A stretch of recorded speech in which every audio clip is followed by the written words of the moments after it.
Really, how I memorize the chain rule is I just imagine taking the derivative and then multiplying by the derivative of what's on the inside. I also tend to use u sub with the chain rule just because I find it easiest. Okay, so for number one, it tells us that f of x equals sine of 3x, and we're asked to find the derivative. So first thing I have to know to have success here is I have to know that the derivative of sine is cosine. So I have to have my trig derivatives memorized. Second, I have to be able to identify this as a chain rule problem. So I have to notice that this is a composite function, which is just a function within another outer function. So because I know I'm going to be using chain rule here, I prefer to use u sub. So first thing I'm going to do is I'm going to identify u as 3x, and then I'm going to get u prime just by taking the derivative of that, which is just 3 using the power rule. Now, I'm going to go ahead and rewrite f in terms of u. So I'm going to write f equals sine of u.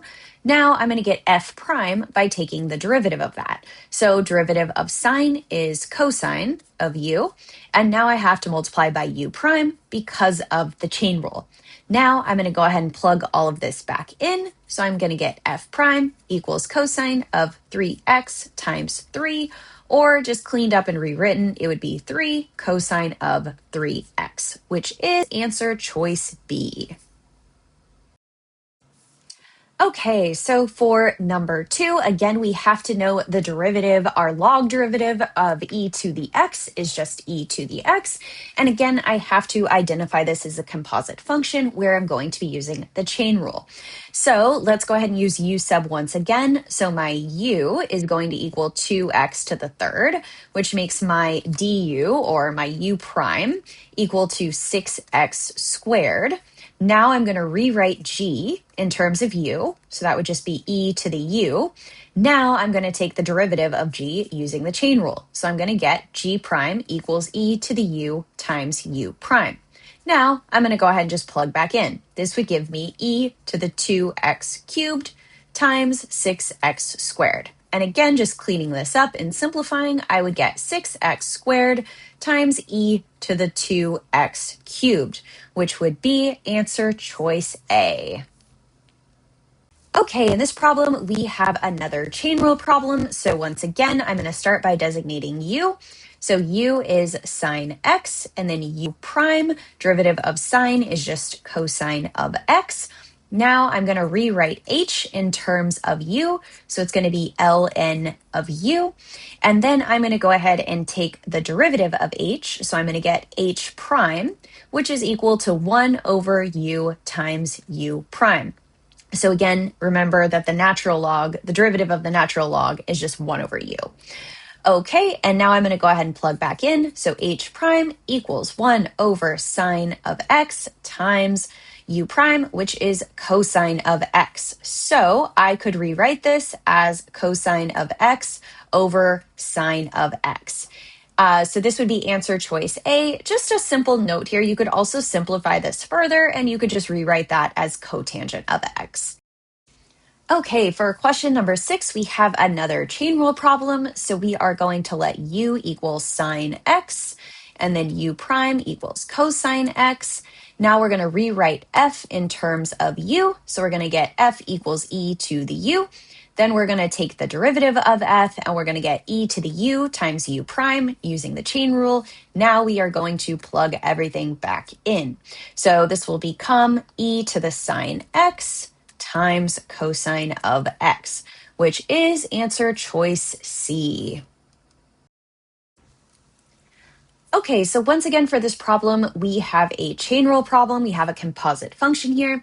So first things first, we're going to set u equal to secant x plus tangent x.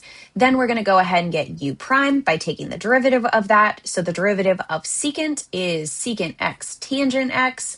And now the derivative of tangent is just secant squared x. I'm going to go ahead and factor out my GCF now. Mainly, I know to do that from experience. I just think it's going to make simplifying later easier. So let's go ahead and take out the GCF of secant x, and then we're going to get tangent x plus secant x here. Okay, so now let's go ahead and rewrite y in terms of u. So we're going to get y equals natural log of u. And now let's go ahead and take the derivative of that to get 1 over u times u prime using the chain rule. Okay, now let's go ahead and plug back into y prime and simplify. So 1 over u is just secant x plus tangent x, and then we're going to multiply this by u prime, which is secant x times tangent x plus secant x. So here, because these are being multiplied, now we can go ahead and cancel out our denominator with that. And so now we just get 1 times secant x for our derivative. So y prime equals secant of x, which is answer choice A. Okay, so for number 9, we actually kind of have 2 levels of chain rule there, because not only do we have sine of u squared, but we also have it of 2x. So again, dealer's choice here if you want to do u equals and v equals to write it all out. I'm just going to do one level of the chain rule and see if that makes sense, see if you can follow along with it like that. So what I'm actually going to do is I'm going to let u equal sine of 2x. And then I'm going to go ahead and do u prime. So derivative of sine is cosine. And then I'm just going to remember to multiply by what's on the inside. So multiply that by 2. So again, I basically used the chain rule again there. I just didn't designate another variable, right? Because I could have said like v equals 2x, and then I could have done v prime equals 2. But as you get more comfortable with the chain rule, I don't really think that step is necessary. Okay, so now let's go ahead and just clean up u prime. So it's going to be 2 times cosine of 2x. All right, so now we have our u and our u prime. Now we're going to rewrite our function y in terms of u. So this would all be equal to u squared. So then y prime is just equal to 2u times u prime using the power rule and the chain rule. And now let's go ahead and just plug it back in. So we're going to get 2 times sine of 2x times 2 cosine of 2x.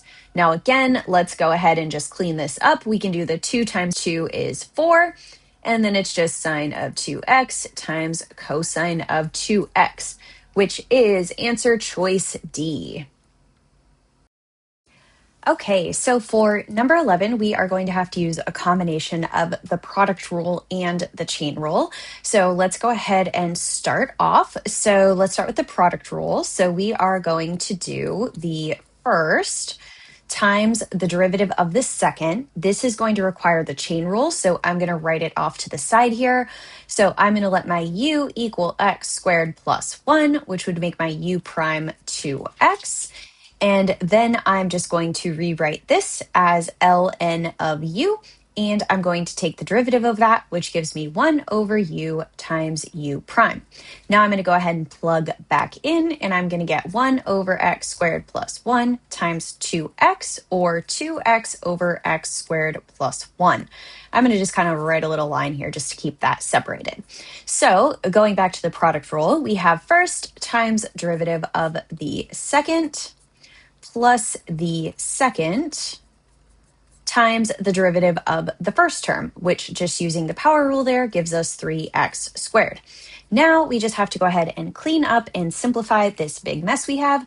So for our first term, we would get x cubed times x squared. It gives us 2x to the 4th over x squared plus 1 plus 3x squared times natural log of the quantity of x squared plus 1. All right, last thing we could do here is we could factor out a GCF of x squared coming from this term and this term. So we would get x squared times 2x squared over x squared plus 1 plus 3 natural log of x squared plus 1. And that would, of course, all equal to f prime. Okay, for number 12, we again have a combination of a trig function and the chain rule. So for part A, we're just going to go ahead and calculate g prime. So we're going to let u equal 5x squared, and then we're going to get u prime equal to 10x. So now let's go ahead and take the derivative of the outer function tangent, which would just give us secant squared of u times u prime. Now let's go ahead and plug back in. We would get secant squared of 5x squared times 10x. Or just cleaning this up a little bit, we would get 10x times secant squared of 5x squared. And this would be your answer for part A. Now for part B, we need to evaluate g prime of 1. So in order to do that, we are going to just plug in 1 everywhere we see x. So 10 times 1 is just 10. And then 1 squared is just 1, and 5 times 1 is 5. So this would be our g prime of 1 value. All right, let's move on.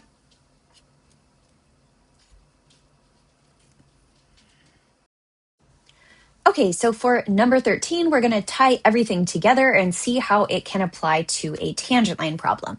So I like to teach tangent line to my students more in an algebra way rather than necessarily using the calculus notation. So what that means is we are just going to use our simple point slope form, which is y minus y1 equals m times x minus x1. So in order to plug into this, of course, we have to have a point and also a slope. So we are already given our x coordinate here. So our x1 is equal to 0. So let's go ahead and find the y coordinate to start. So what would our y1 equal? Well, that would just be h of 0, which is e to the 0 squared. Of course, 0 squared is just 0, and any number to the 0 power, including e, just equals 1. So now we have our point, which is 0, 1. Now let's go ahead and find our slope. So in order to do that, we have to take the derivative. So h prime would equal, let's go ahead and use u sub here. So let's let u equal x squared, and u prime would equal 2x. The derivative of e to the x squared is just, or I'm sorry, I should say e to the u. The derivative of that is e to the u times u prime. And then plugging back in is e to the x squared times 2x, or just cleaned up a little bit, 2x times e to the x squared. And this, remember, is our derivative, which represents the slope. So now we have to get the slope at the specific point x equals 0. So now if we went ahead and plugged in 0 here, h prime of 0 would equal 2 times 0 times e to the power of 0, which again is just 1, but that's really irrelevant because remember 0 times any number is just 0. So in this case, our slope, or our h prime of 0, which is the same as m, is also equal to 0. Now we have everything we need to go ahead and plug back in to point slope form to get the tangent line. So this would give us y minus 1 equals 0 times x minus 0. So again, I just used that and I used that point. So let's go ahead and just clean that up a little bit. 0 times anything is 0. So we would get y minus 1 equals 0. And then just using simple algebra, adding the 1 over, we would get y equals 1. So this is actually our tangent line. Part B says use your results to approximate h of 0.1. So in this case, since y equals 1, our answer for the linear approximation for h of 0.1 is just 1.